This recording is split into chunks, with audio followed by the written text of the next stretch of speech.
She was born a slave and died the woman who owned 3 farms, the same woman who 40 years after her first humiliation stood at the gate of the house that had once held her and closed its door on its mistress. The year was 1838. The place, the low hot sweep of the Recôncavo Baiano, a green that went on and on, cut by reed and river and the sugarcane rows that kept time with wind. Santa Rita rose above the fields, a house grande of whitewashed walls and high windows, its rooms smelling faintly of lemon oil and old wood. In the mornings the porches would catch the sunlight, and the portrait of Coronel Antonio Ferreira, black frock coat and a serious, unyielding face, kept its place above the mantel, watchful and tidy. To Benedita, 17 and small-boned, that portrait was a presence that measured the distance between her and the world it named. There were small objects that belonged to her days, a chipped teacup she had once been made to gather from a servant's corner as punishment, a ledger kept under the mistress's bed, a yellowed envelope folded twice and tucked behind the portrait that later would change everything. Those things took on weight in Benedita's mind. They were evidence and memory, and the raw materials of a plan she thought for decades. Benedita learned as spies learn, with appetite and secrecy. She learned to read from battered, discarded books that found their way into the servants' quarters, pages softened by kitchen steam and fingers. She traced letters with a stick in the ash, hiding her small practice in the moments no one watched. When a traveling merchant left a paper behind in the sugar house, she would memorize phrases as if storing them in the hollow of her ribs. Literacy was a private light. It made everything around her legible, even the margins of other people's lives. The household of Santa Rita storied its power through names. Donna Mariana Ferreira da Costa, widow, the reigning mistress, with a voice like a closed shutter's. Joaquim, her only legitimate son, who moved between the house grande and the city of Cachoeira with a coolness that marked him apart. He was educated, softer with certain certainties than the people around him. He noticed Benedita because she read. He noticed her because she did not look away. In a narrow moment, known only to them, he stepped close and taught her the bones of the law, not the technicalities that make judges famous, but the common ideas that might be useful. That a will could unsettle ownership, that a legally recognized child could claim a share, that signatures and seals had power if you could show them. It was a confession at midnight that set the wheel to turning. Joaquim, with a bottle and the slow honesty of a man who could not sleep, told Benedita about a testament he had seen, hidden in a trunk. Coronel Antonio, before he died, had acknowledged a daughter born out of sight, Maria, and had named her in a yellowed paper. In the family tale, Maria disappeared. In the paper's reality, she had rights. What remained was an absence and a folded sentence that could, in the right hands, undo the neatness of Mariana's sole possession. A secret like that could destroy or free. For Benedita, it became something else.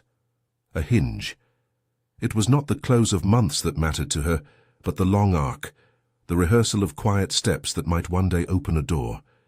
What she did next was careful and patient, and every choice belonged to her. She began to trade in small things.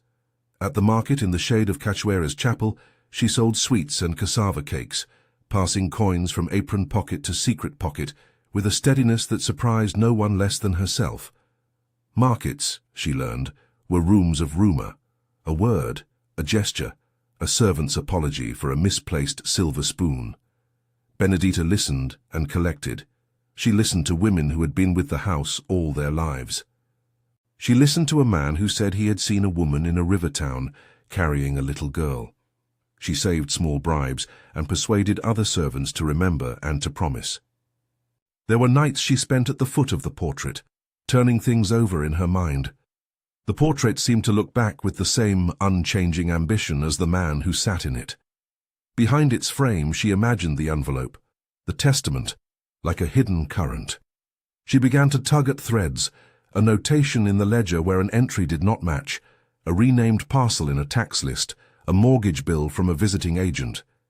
Each fragment was a note in a slow score she was writing. Joaquim's attention was a kind of compass. He taught her to read legal headings. He introduced her in cautious ways to men who circulated through new ideas in Salvador, teachers of books, chaplains, a handful of men who liked the sound of reform. Over time, she made one of them a confidant, Dr. Rodrigo Mendez, an abolitionist-leaning lawyer who wore small spectacles and talked of rights the way a gardener speaks of tending. Benedita never trusted any help she could not control. She offered facts and faces, and in return Rodrigo supplied an avenue, a voice in courts, papers that might be heard. It was a partnership built on mutual readiness. He would later be named in tribunals. For now he was a ledger line to which she could add numbers. In the early years there were losses. Joaquim, whose care made whole parts of her plan possible, fell ill and died around 1840. His death was a blow that tasted like a broken plate hitting stones. But it also showed the fragility of advantage that Mariana had. Without Joaquim's interference, the household became less attentive, more blunt in its cruelty. Donna Mariana spent in ways that read like panic. Coins moved from the coffers to unfettered purchases, gowns, repairs, hiring a new overseer. Benedita watched and timed her moves. In 1842 and the years after, Benedita's work intensified. She found Joanna, an older woman who had once washed in the river and had been known to certain women as Maria's mother. Joanna's hands shook when she told what she knew. Maria had been sickly, had died as a child, but there had been talk in a village of another child taken away, of whispers carried on boats. Joanna could not be precise. Stories in those years frayed between memory and forgetting. Yet Joanna confirmed the existence of the testament, that yellowed envelope, and said where an entry of acknowledgement had once been witnessed. Finding Joanna was not triumph. It was a moment of quiet alignment, the rumor, the paper, the woman who remembered. Benedita did not rush. Between 1845 and 1858 she moved like a river that had learned to cut stone. She used credit with discreet merchants. She bought debts and quieted claims on parcels of land in the name of obscure creditors. She told half-truths to those who would not ask too many questions, that she was a trader's widow, that she had savings hidden, that she moved for reasons of piety or business. Each small acquisition eroded Mariana's cushion. And when the opportunity to buy her own freedom presented itself in 1850, Benedita was ready. There is a moment when strategy becomes possible because freedom makes it so. The alforria, the certificate of manumission, cost more than coins in a pocket. It required witnesses and someone to sign. She paid with years of savings, with the proceeds of a small aguardiente business she ran from the kitchen, and with a promissory note she negotiated through Rodrigo. It was an act at once simple and enormous.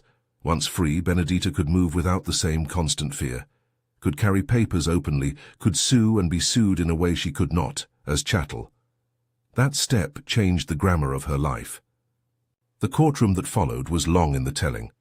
Rodrigo filed a claim, for reasons and in forms that, at least in the telling of this story, are complex and in some places indefinido. The precise legal steps that make a testament effective in those years were tangled. What mattered to Benedita was not technicalities but the slow human work of assembling witnesses and documents. She found neighbors who remembered a baptism, a midwife who recalled a cloth tied in a certain way. She turned the ledger entries and letters into narrative. She walked into crowded rooms and placed a folded paper on a table and let it feel inevitable.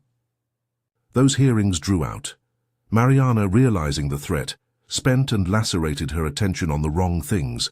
She rebuilt fences, paid for a lavish mourning for the coronel, invited guests, and made long, unnecessary journeys to Salvador. Her spending left the estate financially thin even if her status remained intact. She grew paranoid, accusing servants of theft, swearing at doors. When rumors flared, she threw money at them as if coins could put the air back where it belonged. The verdict of 1853 came like a knife that had been slow to forge. A judge, more attentive to papers than to pride, recognized that parts of the coronel's estate might belong to the line named in that yellowed testament. In the story's telling, Benedita won recognition of heir rights to two estates named in older lists, Boa Esperanza and São José. Santa Rita, the House Grande, remained with Mariana, but it was not the same. It came burdened by liens and by a legal stain that made any easy rule of ownership uncertain. The exact legal reasoning that led to these allocations is, in certain details, indefinido. What matters is the change in real power. 2 farms were in the hands of the woman who had been its servant. Victory did not arrive as fireworks. There were no parades in the cane fields. There were long meetings with accountants and with laborers, prayers said in private, and the steady reassigning of titles.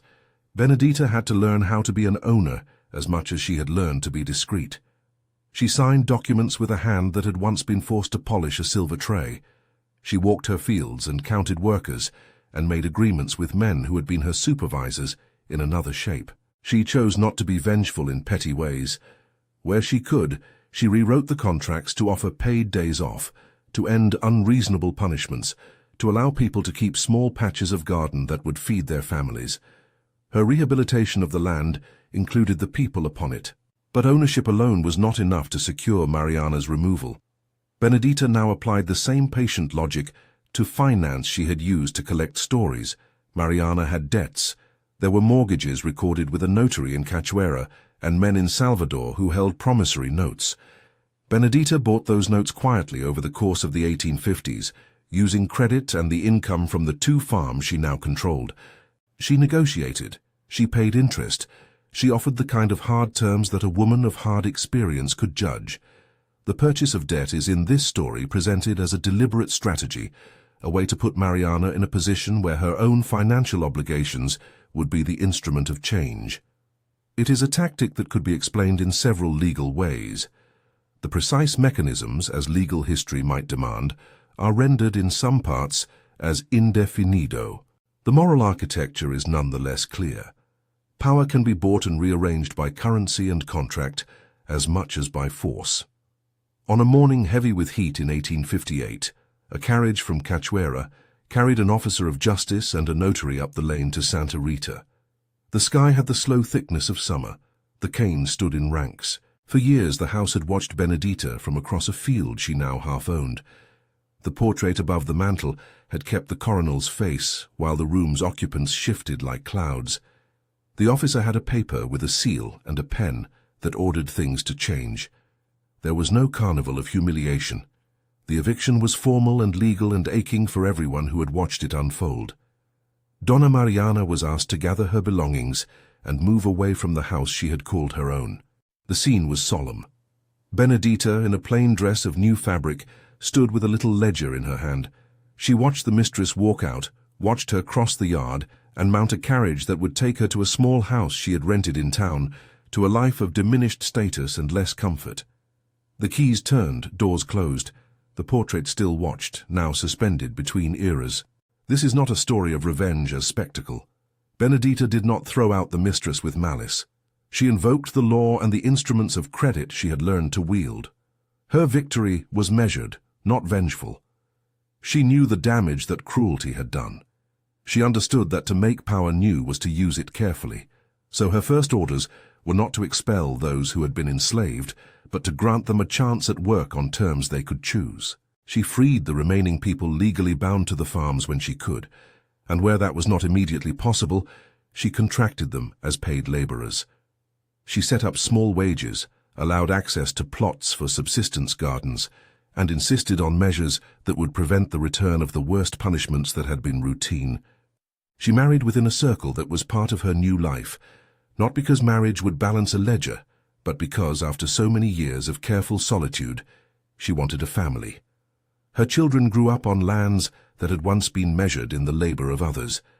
She taught them the value of books the way she had once learned them. She read to them aloud by lamplight.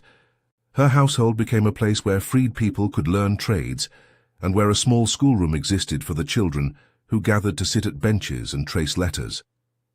Benedita kept the teacup, mended and set upon a shelf. She kept the yellowed envelope under a safer lock, and occasionally took it out to remind herself of the way fate had been bound and rebound. There were losses along the way, private and public. Donna Mariana lived on, dying years later in 1865, not in the House Grande, but in the narrowness of memory and shrinking friends. Joaquim was gone, and for Benedita, his early kindness remained like a token no money could replace. The law and the decisions of judges were partial things. Not every tooth of the old system fell away when she took 2 farms and encumbered the 3rd.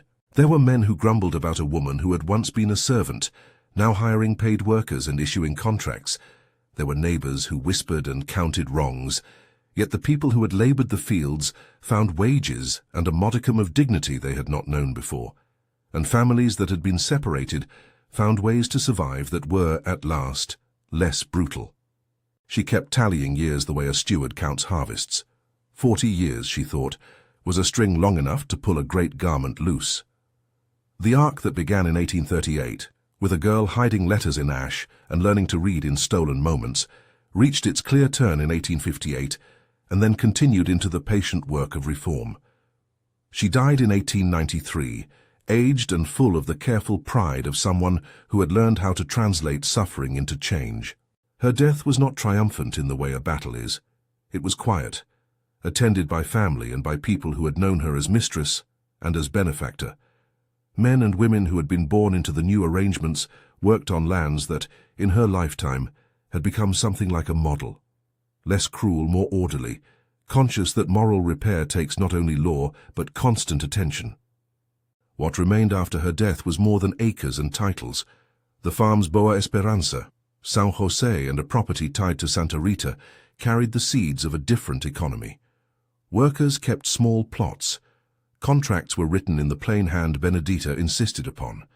Her children and grandchildren remembered a woman who had sat under a lamp, reading the way others might pray, who had taken pages and turned them into rites. They remembered the teacup and the portrait and the envelope that had been the hinge of a life. And the question lingers as a kind of invitation. What does justice ask of those who gain power after long suffering? Benedita's answer was not obliteration of her enemies, but the remaking of relationships. She used the same tools her oppressors had valued, letters, seals, credit, contracts, and reshaped them so they could not simply be used to dominate. She made room for mercy without collapsing the accountability that had made her work necessary. Her life insisted that patience is not passivity, and that strategy can be moral when its aim is to prevent the repetition of harm. If this story resonates with you, if the life of a woman who turned literacy and patience into the means of remaking an estate touches something in you, please like and subscribe. There are many more histories like this waiting to be told. For all its particulars, this narrative is a dramatized retelling inspired by the realities of the period. Some legal details have been simplified or presented as indefinido, where historical ambiguity exists. It is meant to honor the shape of a life of resistance and the slow, often imperfect work of justice. Years mark this life like stitches. 1838, the girl who learned letters in secret. 1840, the death that narrowed certain paths. 1850, the purchase of freedom. 1853, a verdict that granted partial rights. 1858, the eviction of the mistress from the house that had once ruled her world. 1865, Donna Mariana's quiet death. 1893, Benedita's own passing. The story traveled through those years not as rumor, but as patient reordering. A 40-year plan carried in the steady hands of a woman who would not let humiliation define her. In the towns by the river, people still talk, softly, sometimes proudly, of a woman who ran her farms with a ledger and a conscience. They speak of how she changed rules not by fire, but by the slow turning of paper. That is the kind of revenge that lasts, not the sudden ruin, but the reweaving of life so that the old order cannot simply return. If you have ancestors or local memories of resistance, leave a comment and share this story with someone who should hear it. Stories like Benedita's persist because we tell them, and because they ask us to imagine a justice that is patient, unflinching, and capable of mercy.